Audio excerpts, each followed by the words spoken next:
जिनका कहो स्वभाव न छल मन माही, जीवन मोर राम बिन नाही।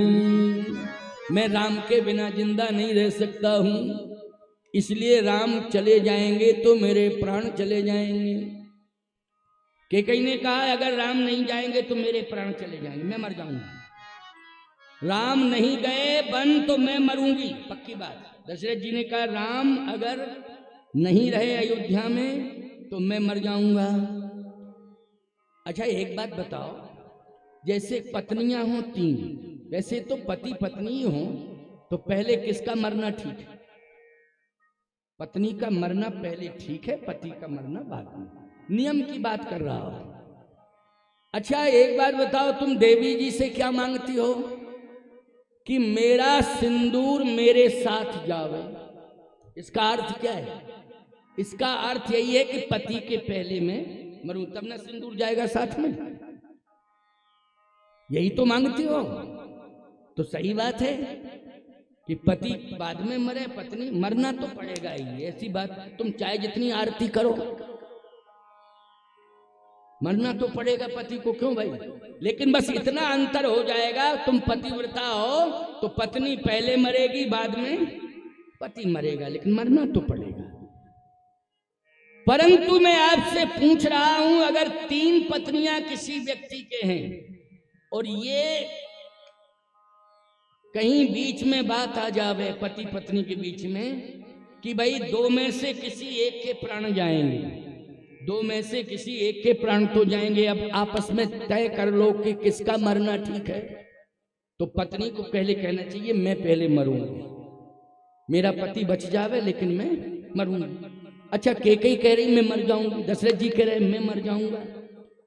तो दशरथ जी ये नहीं कह पाए पत्नियां तीन हैं, एक मर जाएगी तो दो तो रहेंगी, मर जा भाई। जब तीन हैं तो एक मरेगी दो रहेंगी, नहीं कह पाए।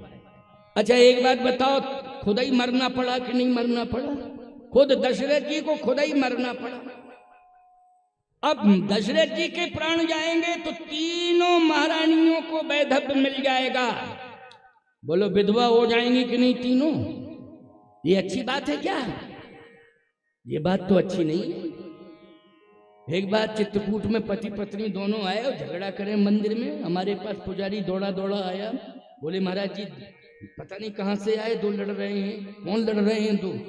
हमने कहा कौन? हम समझे जानवर घुस गए क्या? पहले हम यही बोले दो लड़ रहे हैं तो हम समझे वो जानवर आवारा घूमते रहते हैं, हो सकता भीड़ में चले गए हों मंदिर के अंदर लड़ रहे हों। हमने कहा जानवर लड़ रहे हैं, पशु? अरे पशु नहीं लड़ रहे, इंसान लड़ रहे। हमने कहा बहुत ही बेकार है, मंदिर में आके लड़ाई कर रहे हैं तो बाहर के हैं तो बोले दोनों घर ही के पति पत्नी हैं। मैंने कहा बोला लाओ उनको। अच्छा लड़ाई इस बात की हो रही थी कि पत्नी कह रही थी अपने पति से कि कामतानाथ मंदिर में सौगंध खाओ कि हम जो है झूठ नहीं बोलेंगे और नशा नहीं करेंगे। अच्छी बात कह रही थी वो, वैसे बात तो बहुत ही बढ़िया कही उसने कि हम नशा नहीं करेंगे। परेशान होगी पति के नशा से कि हम नशा नहीं करेंगे और झूठ नहीं बोलेंगे, क्योंकि पैसा कमाता था पी के खर्च कर देता था, कहते था फलाने को दे दिया, झूठ बोलता था। कहे झूठ नहीं बोलेंगे, परिवार बर्बाद हो रहा है।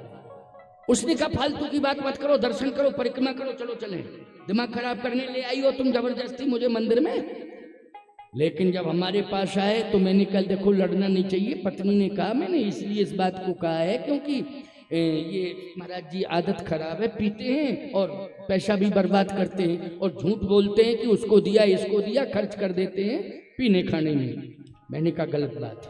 मंदिर में आए हो, पत्नी कह रही है मैं भी कह रहा हूं, शराब छोड़ो, नशा छोड़ो और झूठ बोलना छोड़ो। बोले महाराज जी अब आप कह रहे हैं तो मैं शराब छोड़ रहा हूं, लेकिन झूठ तो बोलना पड़ेगा। क्यों बोलना पड़ेगा झूठ? बोले कुछ धंधा बिजनेस करता हूं उसमें थोड़ा सा बोलना पड़ता है। मैंने कहा वैसे तो कोशिश करो। बोले कोशिश करेंगे तो धंधा चौपट हो जाएगा। तो एकदम पत्नी बोली, बोले हो जाए धंधा चौपट, भाड़ में जा रही। मैंने कहा ये तो बहुत ही बढ़िया है, इतने अच्छे संस्कार हैं इसमें। कह रही है कि भाड़ में जावे धंधा ऐसा, झूठ मत बोलो और पीना खाना बंद करो, ये नशे की आदत बंद करो। तो पति ने तुरंत कहा महाराज झूठ भी नहीं बोलूंगा, लेकिन प्रतिज्ञा करो, ये भी मेरे सामने प्रतिज्ञा करे कि ये भी झूठ नहीं बोलेंगे, भले हमारा धंधा चौपट हो जाए, पीने पिएंगे तो हम नहीं, लेकिन झूठ भी नहीं बोलेंगे, धंधा मिट जाए, लेकिन इससे भी कहो ये भी झूठ ना बोले। मैंने कहा कि तू झूठ बोलती है क्या? उसने कहा नहीं मैं तो नहीं बोलती हूँ। है कहे पति बोला अभी अभी मायके से लौट के आई है और वहां से झुमकी बनवा के लाई है। हम जानते हैं इसके बाप के पास इतनी औकात नहीं है, लेकिन मेरे से पैसा ले लेके रखती गई और उधर से बनवा के चली आई, बाप ने बनवा दिए। मैंने कहा देखो कहाँ तक दिमाग गया इसका, देखो भाई दिमाग में आदमी सब जानता है, ऐसी बात नहीं है सब जानते हैं, इनसे कुछ छिपा नहीं है। मैंने कहा चलो कोई बात नहीं, प्रतिज्ञा करो झूठ नहीं। पत्नी बोली मैं झूठ नहीं बोलूंगी, साफ साफ कहूंगी। पति बोला मैं नहीं बोलूंगी। पत्नी ने कहा बोले तो? उसने कहा रह क्या गया, भगवान के सामने महात्मा के सामने कह दिया है धंधा चौपट हो जाए, लेकिन जिंदगी चौपट हो जाएगी हो जाए, लेकिन मैं झूठ नहीं बोलूंगा। जिस दिन बोलूं उसी दिन मर जाऊंगा, भले ही जिंदगी चली जाए मेरी। मैं भी खानदानी हूं, पानी की शान रखता हूं। अरे मैंने कहा ज्यादा तेहा मत दिखा मेरे सामने, बहुत ज्यादा मटक रहा है, चटक रहा है, धीमे से बात कर। लेकिन महाराज इससे कहो कि ये अगर झूठ बोली तो? उसने भी कहा कि अगर इन्होंने प्रतिज्ञा की मैं झूठ बोलूंगी उसी दिन मर जाऊं, तो मैं भी प्रतिज्ञा करता हूं जिस दिन झूठ बोलूं उसी दिन विधवा हो जाऊं। मेरा दिमाग खराब हो गया सुन के। मैंने कहा देखो कितनी सफाई से बोल गई बात है, ऐसी गजब की सफाई से बात बोली है, समझ लो सावधान हो जाओ। तो कहने का तात्पर्य मेरा ये है कि कई ने स्पष्ट कह दिया कि ये मरने जीने वाली बात छोड़ो, जिसकी मौत आएगी वो मरेगा। ये मत कहो कि मैं मर जाऊंगा, मौत आएगी तो कोई रोक नहीं पाएगा उसे मरना। मेरी मौत आएगी मैं मर जाऊंगी, आपकी मौत आए आप मरेंगे। कई ने कहा कि लेकिन मुझे चाहिए 2 वरदान के बदले में राम का वनवास चाहिए। दशरथ जी ने कहा अब तो एक ही बात समझ में आ रही है, राम कीन चाहे सोई होई, राम कीन चाहे सोई होई, राम कीन चाहे सोई होई, राम कीन चाहे सोई होई। रे अन्यथा आस नहीं कोई, करे अन्यथा अस नहीं कोई, करे अन्यथा यस नहीं कोई, करे अन्यथा अस नहीं कोई। राम कीन चाहे सोई होई। ऐसा कहते कहते दशरथ जी मूर्छित होकर के गिर पड़े। अब होश में नहीं है, सुन लो, होश में नहीं है। केकई बैठी हुई है, कुछ नहीं कह रही है ना संभाल रही है, बस बैठी है। ब्रह्म मुहूर्त प्रारंभ हुआ। अयोध्या वासियों का नियम था कि ब्रह्म मुहूर्त में पूरी अयोध्या की जनता, आबाल वृद्ध नर नारी सब आ जाते थे राजमहल के सामने और दशरथ जी महाराज का स्तुति गान करते थे। ये नियम था, यानी छोटे छोटे बच्चे भी। देखिए ये होना चाहिए, अयोध्या ऐसे थोड़ी बन जाएगा, तुम्हारा गांव तुम्हारा घर अयोध्या ऐसे नहीं बनेगा। पहले तो ब्रह्म मुहूर्त में जागना शुरू करो, तब अयोध्या की शुरुआत होगी। हैं पड़े पड़े सोते रहते हो, 9 बजे अयोध्या बने कि लंका? करे पान सोवे दिन राती, लंका की परंपरा है। अयोध्या वाले ब्रह्म मुहूर्त में जागते हैं, बच्चे भी जाग जाते हैं। साहब दशरथ जी का स्तुति गान करते हैं, अपने राजा का स्वस्ति वाचन करते हैं, वंदन करते हैं, अभिनंदन करते हैं। लेकिन अयोध्या वासियों ने कहा कि चक्रवर्ती सम्राट महाराज कहाँ हैं? सुमंत जी महाराज बताओ, क्या बीमार हो गए? जो रोज आ जाते थे महल के सामने, आज नहीं आए हैं, तो क्या बीमार हैं? कारण क्या है? सुमंत जी ने कहा हमें भी पता नहीं है, मुझे पता नहीं है, पता लगाओ कहाँ है महाराज? हम लोग अभिनंदन करने के लिए खड़े हुए हैं। क्या सो रहे हैं? महाराज ने नियम बदल दिया अपना। अच्छा सही बताओ भारतवासियों, प्रिय भक्तों, जिला गुना के निवासियों, आसपास के जनपद से आए हुए, मध्य प्रदेश, उत्तर प्रदेश, अन्य राज्यों से आए हुए श्रोता, भीड़ बहुत है। यहाँ अन्य राज्यों के लोग भी बैठे हैं कथा सुनने के लिए। मैं आपसे पूछना चाहता हूँ, दशरथ जी रो रहे हैं कि सो रहे हैं? बोलो। दशरथ जी रो रहे हैं, रात भर रोए हैं, सोए नहीं हैं। सुमंत जी ने कहा पता लगा रहे हैं। सुमंत जी महाराज गए तो महाराज महल में नहीं मिले। महाराज कहाँ हैं? मंथरा बैठी थी। मंथरा ने बताया कि कोप भवन में। कोप भवन में? सुमंत जी ने जैसे कोप भवन का नाम सुना तो कांपने लगे। कोप भवन क्या है? समस्या का घर। बोलो, कोप भवन क्या है? समस्या का घर। अच्छा सही बताओ, अयोध्या में त्रेता में एक ही कोप भवन था जो समस्या का घर, केवल एक कोप भवन। पूरा महल नहीं, पूरी अयोध्या नहीं, पूरी अयोध्या में एक अलग से कोप भवन था। लेकिन आज ईमानदारी से बताओ, घर घर में कोप भवन। समस्या जिस घर में है वो घर क्या है? कोप भवन।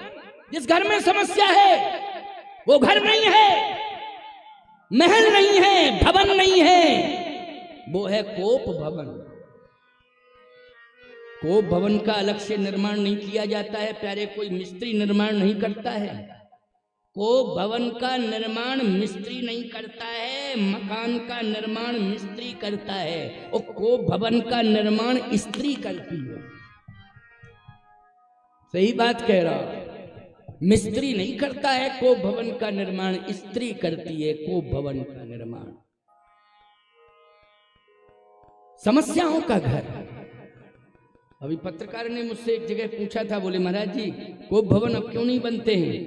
मैंने कहा पहले त्रेता में कभी कभी ये नाराज होती थी तो कोप भवन अलग से था, लेकिन अब ऑलरेडी 24 घंटे टेम्परेचर हाई, पूरा मकान ही कोप भवन है, अलग से बनवाने की क्या जरूरत?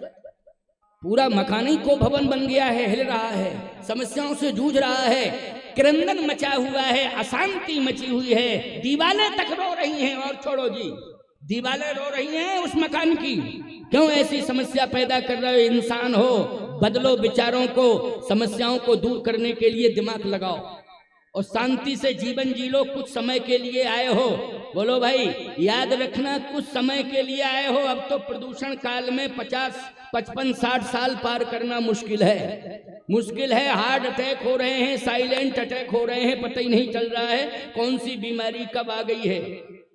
अभी एक व्यक्ति ने, याद रखना, 10 करोड़ रुपया अपने इलाज में खर्च किया लेकिन बच नहीं पाया, और उसने रहने के लिए 100 करोड़ का मकान बनवाया था, केवल प्रवेश किया था, गृह प्रवेश किया था। ये छत्तीसगढ़ की बात मैं बता रहा हूं आपको, केवल प्रवेश मात्र हुआ था, और प्रवेश के बाद ऐसा बीमार हुआ कि तुरंत मुंबई चला गया, और मुंबई से खूब पैसा, इतना पैसा पर पैसा, पैसा पर पैसा, पैसे के बल पर ही जिंदा बचा रहा। लेकिन एक दिन वो पैसा भी काम नहीं आया, अंतिम श्वास निकल गई। उम्र क्या थी? 58-59 साल की। बोलो भाई, पैसा खूब कमाया, मकान में रह नहीं पाया और चला गया मर के। बोलो, क्या पैसा तुम्हें बचाएगा? पैसा तुम्हें जीवन देगा? नहीं, विचार करना। यदि तुम्हारा साथ देगा तो परमात्मा देगा, पैसा नहीं देगा। और परमात्मा साथ तब देगा जब परिवार के सभी सदस्य प्रेम से रहेंगे घर में, तभी परमात्मा तुम्हारे घर में आएगा, तभी तुम्हारा साथ देगा। और लड़ाई झगड़ा करोगे तो ईश्वर कोसों दूर रहेगा। नारियल नहीं, तुम खोपड़ी तोड़ देना तब भी देवी जी प्रसन्न होने वाली नहीं है। इसलिए प्रेम से रहना सीखो। आज समस्या बन गया घर। क्यों? क्योंकि कोप भवन में केकई ने मांग कर दी। सुमंत जी ने कहा महाराज बात क्या है, कारण क्या है, आप इतने दुखी हैं, ऐसा मैंने कभी देखा नहीं। सुमंत जी ने कहा महाराज दुख हो रहा है आपको देखकर, मैंने कभी आपकी ऐसी दुर्दशा नहीं देखी। दशरथ जी ने कहा बस सुमंत राम को बुलाओ, राम को। ना मैं पत्नी को देखना चाहता हूं, ना मैं संपत्ति देखना चाहता हूं, अब ना मैं प्रजा को देखना चाहता हूं, केवल मैं राम को देखना चाहता हूं। अच्छा बोलो अंत समय कौन याद आए हैं? राम याद आए हैं, राम को बुलाओ। सुमंत जी महाराज राम जी को बुलाने गए हैं।